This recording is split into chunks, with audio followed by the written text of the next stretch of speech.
So nanapod tay tubagon mga higala o mga igsuon nga argumento sa ato ang higala migo na to sa nga membro sa Iglesia ni King Kong. So kini siya nga comments is comment niya adtong last day pa pitsa 28. So ugma katong kagabi o karon niya nga comments is ato ang tubagon by tomorrow. Then ingon pa niya ang first argumento niya kay nag-ingon lagi ko nga wala nganli ni Kristo ang iyahang iglesia sa iyahang gitukod kay wa pa gyud niya nganli sa iyahang gitukod ang maong gitawag og simbahan no bato nga galumba na sila racing na sila og iyahig angkon mo na nga halos tanang pundok sa tibuok kalibutan karon puro na nag-angkon nga sila mo itinuod ngano man kay diha sa Biblia never naghatag si Kristo og pangalan. Okay, so mo na nga ang follow up na argument yan ingon siya na nayabag ni sino wala nga nilang iglesia ang gitukod ni Kristo unya kay ang Katoliko na ang may ngalan sa ato pa dili na mao tinukod ni Kristo sino. So it is a fallacy of non sequitur. It does not follow.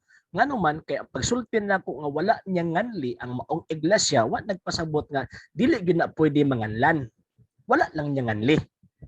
Pero wala nagpasabot kay wala niya nganli dili na pwede nganlan kay walay sugo ug mando ang atong Ginoo si Kristo nga dili pwede nganlan. Gani siyang gitukod nga sa iglesia kung simbahan gitagaan nig otoridad ang maong responsable nga diin didto patukuran ang iyang iglesia. Mo nang ingon niya San Mateo 16:19, whatsoever you shall bind on earth shall be bound in heaven, whatsoever you loose on earth will be loosed in heaven. So buti pasabot para dito sa mga tao o para dito sa mga pundok na dili iya ni Kristo aw wala angkon lang gyud mo kutob.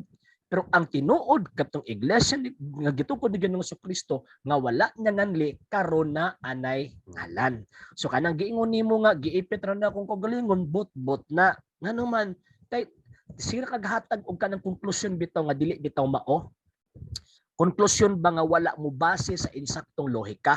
So illogical kay ang imong primitive imong argumento. Then ikaduha niyang punto ingon niya si Apostol Pablo sino kay nagtukod o found pod og iglesia. Siya ba ang owner atong iglesia nga gi-found ni Apostol Pablo?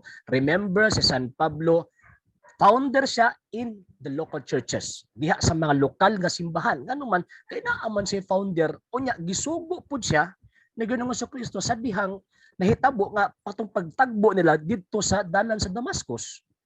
So buti pasabot na ay koneksyon sa San Pablo ug si Ginoong Kristo, pero si Manalo ug si Kristo wa gyud nay koneksyon.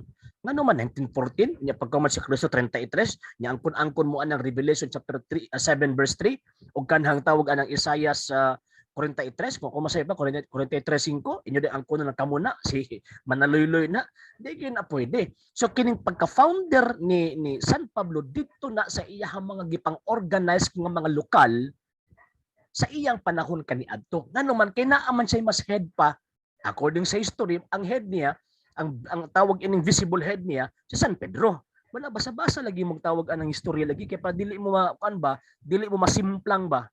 Kaya ang imong argumento simplang kayo eh. Okay, tigukag yun ng argumento nimo na. Ikaw gyud mas grabe na tigok ron.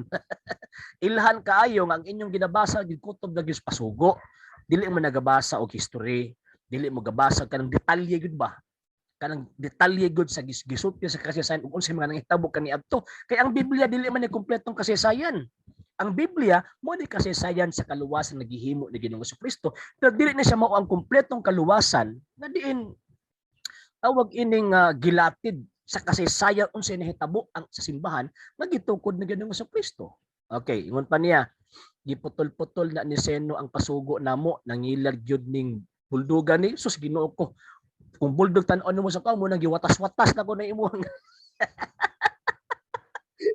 argumento sabay giputol-putol igo na ko gikot kay kung ako anang hutdog basa tanan aw ugma pa ko mahuman hutdog na ko nagbasa so ako lang gikotlo ang punto nga unsa man nga niangkon mo nga ang Iglesia Katolika Apostolika Romana mao ni ang Iglesia ni Kristo kaniadto nga sumala pa ninyo kanang giingon nimong 1966 sumala pa nyo natalikod hunahuna ra na ninyo So buti pasabot kat sakyan tanas biniltuldo nimong rason si Kristong ulo nagatubang ang simbahan mo yung lawas, ang iglesia mo yung lawas, ni pagka mo talikod, anananggal ng Kristohan ng imuhang gituhan.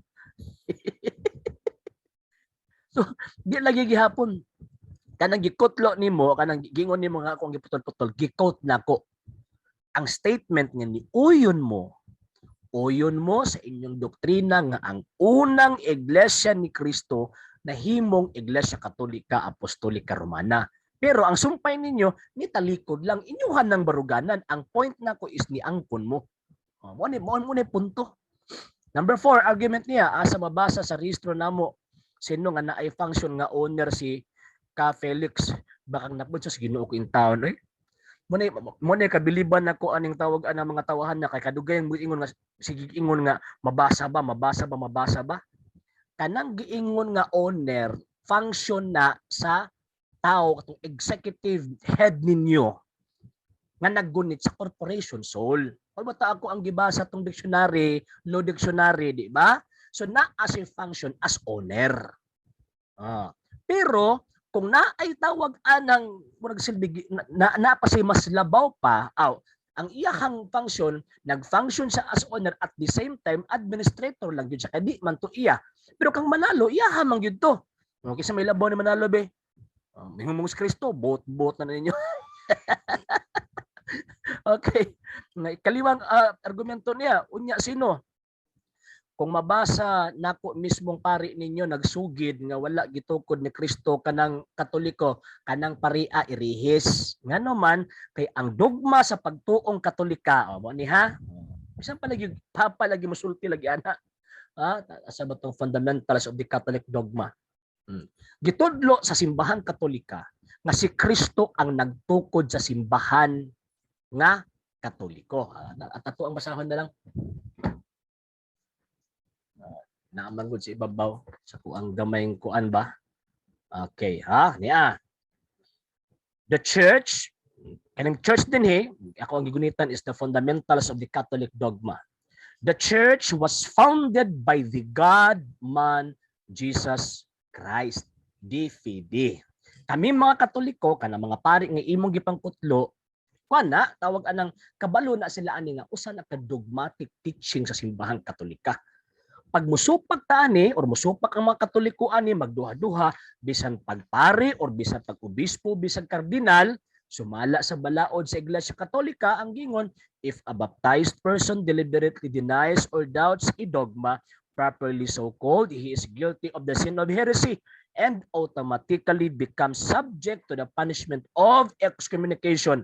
Canon 2314 paragraph 1. Okay. So karon kanang giingon nimo nga naay pari nga nagtudlo nga wala gitukod ni Kristo ang Iglesia Katolika irihis ng paria kay dili na mo igiingon sa opisyal nga tudlo sa simbahang Katolika. Ana mi ngano man tungod kay ang amo ang tawag anang simbahan dili man na dili man na gipanag-iyahan og anghel nga itom og pako nga siya masunod. Ang mando ni Kristo sundat kinalaw musod sa akong gitudlo. Pag naay mga pari, naay mga obispo, naay mga papa, naay mga kardinal, manudlo gani og butang nga wala na gani gitudlo ni Kristo sa iyang mga apostol makatarungan namo nga dili mimutuman. So kanang imong giingon pag naa kay mabasa, basa. Pero pangutan-an ng pari nga nagsuwat ana og nagpasakop pa sa inyong pundok. Kung nagpasakop makaingon ko nga nakumbinsido gud siya nga kanang inyong pundok iglesia na kingkong mo nang iya ni Kristo. Pero kung imo nang basahon ng tawag anang libro nagkuno sumala pa nimo gisulat sa pari unya pagkahuman nagpabiling gyapon Katoliko so na ay buot ipasapot ang pari theologically sa iyang presentation. Ngano man kay sa modern theology mangud karon na may mga Catholic theologian nag-ingon nga kuan kanang wala si Kristo nakatukod og simbahan. Ano man kay ang simbang gitukod na gikan pag-adan og iba. Ingon ana ilahang kuan. Pero pag abot sa tumoy, kining tawag ang simbahan na mo ni ang fulfillment sa gitukod sa Dios from the beginning. Mo na ang modernistic tawag anang teaching sa tawag anang mga Catholic theologian karon. Kung dili man mo gituuhan simbahang Katolika, ngano man kay ang explicit foundation sa simbahan ni Kristo sa diha niingon si Kristo, I will build my church. Kaya naa siya strong determination sa pagpabarugag ka ng simbahan nga maong simbahan Katolika gikan kaniadtog hangtod karon existido. So bisan pagbasahon nimo na irihis lagi na paria. Di ko motuo. Mingon ba ka nga ikaw ray nangahas nga dili tawag anang mutuo. Mo man ni amo ang pagtulunan. Okay? So basahon na po ng dokumento simbahang Katolika. Pag mubasa mo mga dokumento nga ingon sa pari, ingon pa sa kardinal, sumala pa din ang mupakong lang anak, kini lang ako alang. The sources of the Catholic dogma o kining the fundamentals of the Catholic dogma. Pag kanang paria magsulat, dili gani moha dinhi aning mga libruha, kanang paria irehis na. Di na madawat ang ilahang isulti. Okay. Next na why nabasa si sino gibaba na lang wala giingon si Felix Manalo owner siya. Still lang Ginoo ko in town oy basa halago nagtarong ng inyong rehistro. Ang inyong rehistro nag-ingon sa English translation that the applicant appears before this office and respectfully declares that the said applicant is the founder and present head of the society named Iglesia ni Cristo. Unsa man din ang binisayaan ng respectfully declares, matinahurong nagpadayag, matinahurong ni angkon, matinahurong nga tawag anang ni sulti sa iyahang baruganan. Unsa man siya? Siya ang present head og founder sa iglesia nga gihinganlan niya og Iglesia ni Cristo. No na. Di mo lagi tawag anang pagmubasa lagi butangi pug sabot. Muna kami mga Katoliko mubasa mi napoy pagsabot. Kamo sige ra magbasa, ibasa niya. Tagaan mo mabasa. Adto na pud mo sa libro nga di mabasa. Okay. Sunod. Ang Espanyol ana sino ang naa diha fundadores ug pastor sama ni Apostol Pablo fundadores taka ng taong kay fundadores plural form na daghan. Ang gibutang sa rehistro fundadores nga naman kay naay kauban si Manalo ang 14 ka buok Tagalog. Ngaon sa man kauban yang incorporator pero gideclare na sa katong 14 ka mga Tagalog nga si Manalo ang tawag ining supreme head ninyo or executive ninyo. Nga dili nila bisan unsa mag-correct sa bisan unsang doktrina. Ay nalang gyud ninyo.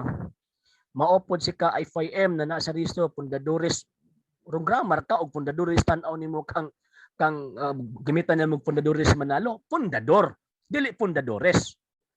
Ay og pastor dili owner ay hepe superior na gani. Present head gani, di ba? Fundador gani. Kung fundador, but pasabot owner. Okay. Imong utok sino ba bright nga lagi sa kinder puro gibaba na lang gyud nimo. Unsa na lang gyud kano? Kung itandi nimo kung utok sa imong utok. Sabi gibasihan na ng rehistro. Baba. Okay, ani nindot ni. Okay. The Catholic Church, A Short History by Hans Kung. Quote niya ang katong usa ka pari nga modernist si Hans Kung. Page 4. So this is the answer to the question although the church was not founded by Jesus. Although the church was not founded by Jesus. Unya, hatay din sa konklusyon. Puro na dot upat ka dot ning iyang giingon. Ang buti pasabot na panisumpay. Okay. Ang problema nga nang wala niya wala niya kompleto og quote ang maong libro. Pero bisan pa ana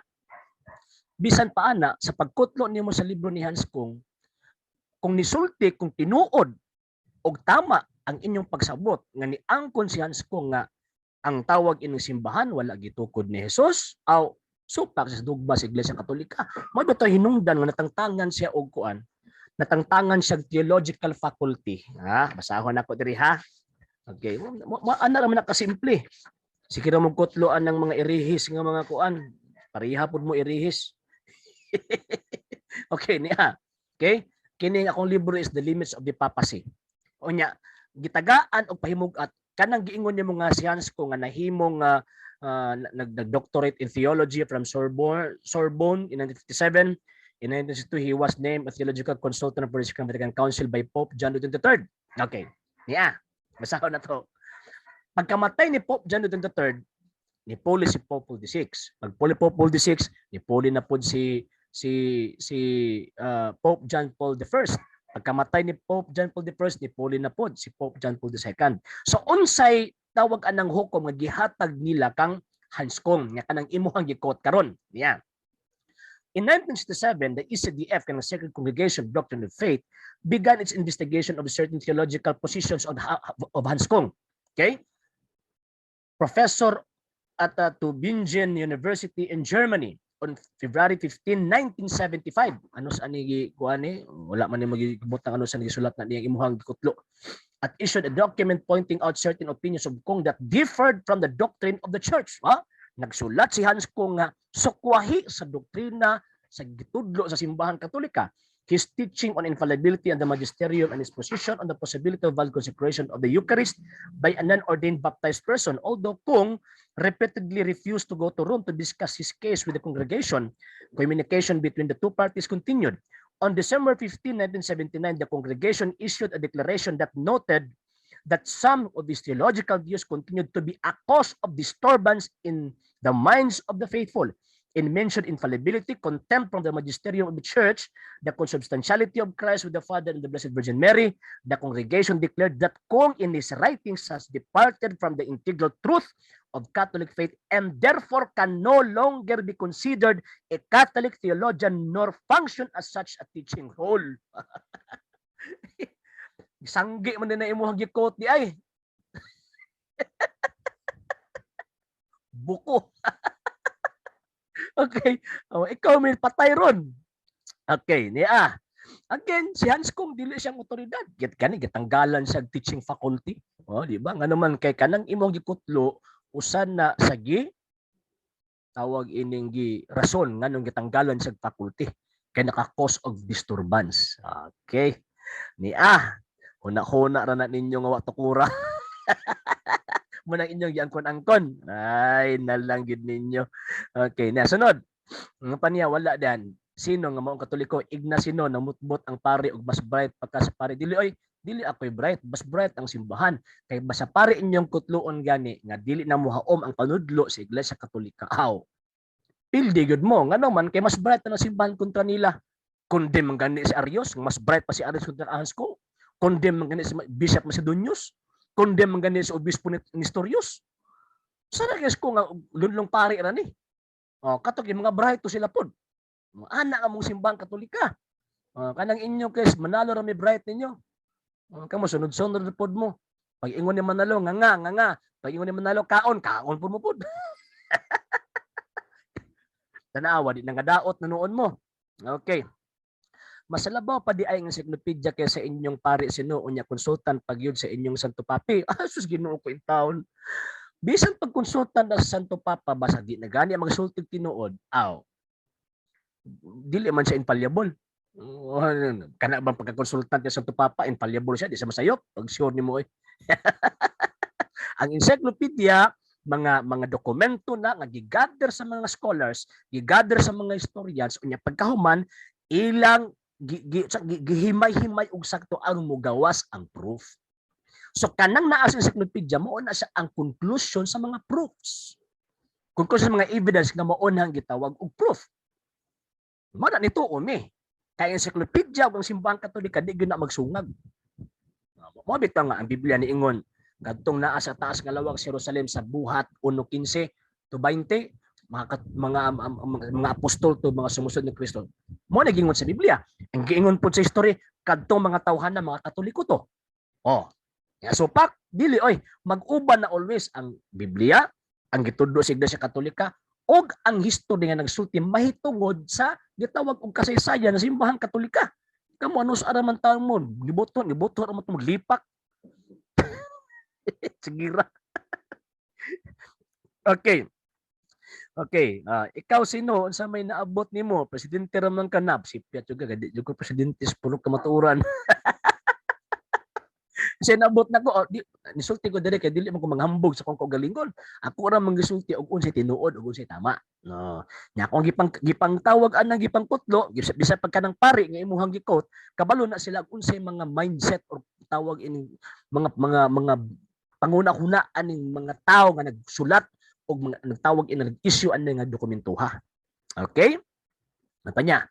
Naapay lang pari sino nagtug-an nga dili si Kristo nagtukod sa Katoliko, pag sure nimo kung kanang parian nagtuog na sila nga si Kristo wa nagtukod simbang Katoliko, namalihan na sa inyo pero the fact nagpabilin gihapon, so naa si theological opinion. Pero ang theological opinion pwedeng masayo, pwede pong matama.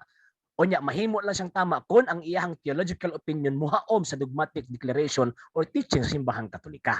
Mana mo nang di mo kasabot. Nganong man kay kutob lang mo di apuro sa mabasa ba, letra por letra, Hesus Ginoo ko kana pagtulon-ana din ang pagtulon ng Kristo, pagtulon-an ng Luther. Okay. Ang gibasa ni Seno ingon pa niya, number 9, ang gibasa ni Seno encyclopedia apan sa Biblia wala sa Biblia gitukod ni Kristo ang Katoliko. Hesus Ginoo ko kung naapay gisulat pag Ginoo sa Kristo nga kumpletuhon gid yang ngalan na maglumba gyud mog angkon. 24:4-5, 24 San Mateo moabot ang adlaw. Daghan unya ang mga manungha nga mga mini nga mga propeta. Magbit-bit sa iyang ngalan. Ha?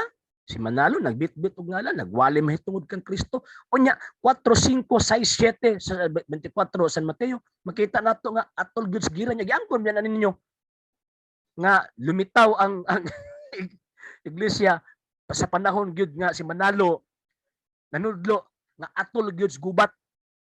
Ay, still inyo ra ba nang i-deny? Okay. Mao nang kamatuoran. So, ang gibasa nako encyclopedia ngano man kay ako ang giklaro nga kadtong iglesia nga wa nganli diha sa Biblia giklaro na sa encyclopedia kung unsa ng iglesia ha. Mo ni basa ko encyclopedia. Si Kristo nagtukod og iglesia og pagkauman sa kasaysayan niingon kanang iglesia ang gitukod ni Kristo mao na karon ang iglesia Katolika. Ana mo na ang point nako ngano man kay again ang Biblia o ang encyclopedia o ang panudlo simbang Katolika di gina magsungad. Okay. Sumpay, mao na ang kamatuoran dili si Kristo nagtukod kay ang kamatuoran naa sa Biblia. Pag sure oy, asa man kabasa na sa Biblia be? Ang kamatuoran naa sa Biblia? Pag sure diha. Ang giingon ni Ginoong Kristo, ako ang dalan, ang kamatuoran ug ang kinabuhi. Unya ingon pod ni San Pablo, ang simbahan kon iglesia ang haligi og patukuranan sa tanang kamatuoran. Kanang gitawag og Biblia produkto na sa simbahan nga mao ang haligi og patukuranan sa tanang kamatuoran. Og kanang Biblia gideklarar na sa simbahan nga haligi og patukuranan sa tanang kamatuoran nga mao na ang mga sinulat nga pulong sa Dios. Kay naa may mga butang nga wala gisulat nga mga pulong pud sa Dios nga mo nang wala sa inyo. Biblia si mong kagaral. Subuti pasabot kung walay Biblia wala pud daay mo o tama pud no. Eh kanang inyo ang pundok, kung may Biblia, wa man gyud mo. So may basihan ninyo. Okay? Sunod, na dili tanang kamatuoran apan ang sana sa kuno ug kana encyclopedia dili tanang kamatuoran i-prove nimo. Nga tawag ang encyclopedia dili tanang kamatuoran naibot-bot diha. Be, i-prove daw. Nya pagkahuman ato ang sulatan, ang tawag anang publisher ana nag-publish man day mo diri bot-bot. Yeah, pero ang ating isgutan na kining simbahan na kun iglesia. I-try din ninyo og tawag anang contest kana sa tawag anang mga publishing house. Oy, Mr. or tawag ining ma'am, madam publisher sa Encyclopedia International or Encyclopedia Britannica. Kanang inyong gisulat dili na tinuod. Di ba hapakon mong ebidensya? Ang di mo maka-contest, ano man tungod kay sakpan mga namutbot mo. Kamu may namutbot klaro. Okay? Apan ang Biblia kamatuoran tanan. Awa ko supak anak kamatuoran tanan pero dili tanan kamatuoran naa sa Biblia. Ngano man kidaghang mga kamatuoran nga wala nasulat sa Biblia. Ang Biblia naghisgot o nagsulat may tungod sa kamatuoran pero dili nagpasabot nga ang tanang kamatuoran naa lang sa Biblia. Kay bisan gani kamo pataka na gani mo angkon-angkon mas manalo anghel daw kuno. Sumala sa Revelation chapter 7 verse 1 to 5. Pag sure mo ang naa sa Biblia iglesia ni Kristo gyud. Roma 16:16 ug dili Katoliko. Ngano man iglesia ni Kristo diha sa Roma 16:16? Pangalan? Kisa pinagsulti ninyo nga pangalan hang naa sa Roma 16:16. Sa Griego na Ecclesia Pasaitu Kristo. Ang buti pasabot plural form. Sa English na Churches of Christ. Lanong gihimo man ninyong Church of Christ lang? Ay. Wa gihapon niya according sa inyong pasugo kung mayong kag Church of Christ synonymous na simbahan katoliko nga termino. Wa pilde gihapon ka. Okay. Number 10, usa pa ka pagpangilad ni Seno gamit ang pasugo, matud mo Seno mulutaw ang bakakong manalag na atol sa gera. Di naman ako si Kristo nisulti ana.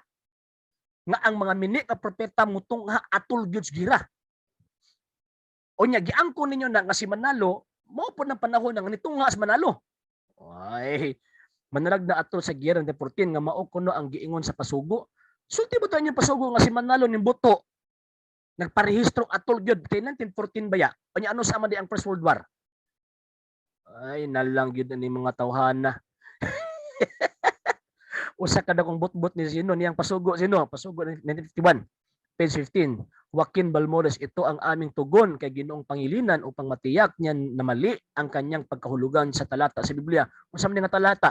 Sa paghahangad ng nabanggit na Ginoo na bulaan lamang ang iglesia ni Kristo at libakin pati si kapatid na Manalo. Ano ang kaniyang mahayap na paratang sa amin? Basahin natin sa pahina 14 ng kanyang pulito. The Antichrist during the World War of 1914, there must have come those of the Antichrist. They should come in the name of Christ. Unsa man din si Manalo day? Wala din ni anhi sa ngalan ni Kristo? Di ba nagbitbit sa pulong Kristo? Tanawang Kristo ninyo.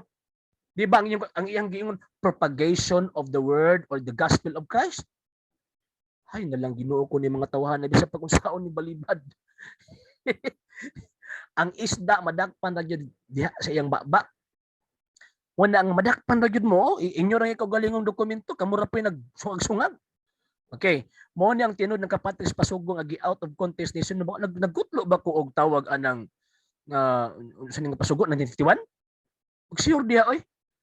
Mo ni tinuod nga pagkapatis pasugo nga gi out of context ni Senong Bakakon. May pariha ko nimo, mobasag out of context kutlos dokumentos pare nya pagkaman di mao ang punto. Nya erase pag gikutluan. Polito di ani ni Ginoong Pangilinan nga gitubag sa article sa pasugo. Nagikot dili ang otro sa article kun dili ang politos kalaban sa insi nga gitubag. Mao na sino sakpan imong pagkabakakon ikaw di ay tong kwaknit nga bulldog. Namo di kwaknit nga bulldog?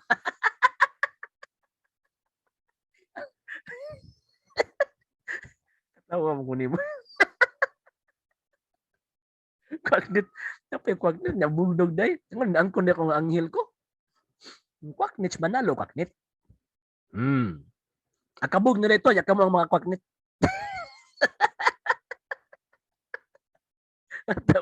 Katawa lang siguro ni mga tawa na. So, kana ha? So, tubago na po na ko itong gahapon ni mga tawag ng comments o karon.